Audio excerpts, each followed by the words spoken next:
In today's video, I'm going to teach you how to mute audio on the timeline. By the end, you'll know 2 clean, reliable ways to silence audio while editing without deleting anything or messing up your timeline. First, let's look at muting a single clip. In your timeline, find the audio you want to silence. It will usually appear as a separate clip on an audio track, often showing a waveform. Click directly on that audio clip to select it. You'll know it's selected when it's highlighted. Now, right-click on the selected clip and choose Enable. This is a toggle. Turning it off disables the clip, which effectively mutes it during playback.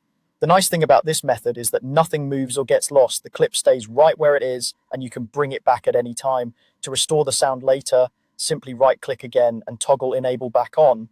Use this approach when you only want to silence a specific piece of audio, like a noisy mic segment or a sound effect you're testing against music. If you need to mute everything on a track at once, there's a faster option. Look to the left of your timeline for the audio track header, the small panel that shows the track's name and controls. Click the M button on that header. M stands for mute, and when it's lit, the entire track is silent.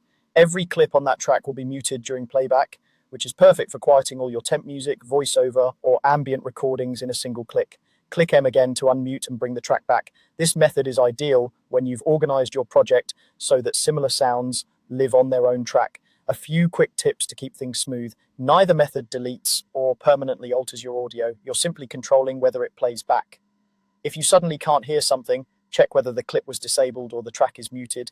It's easy to forget a toggle.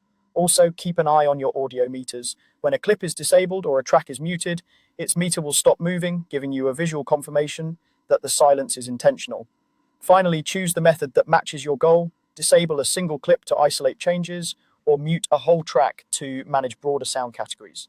That's all you need to confidently mute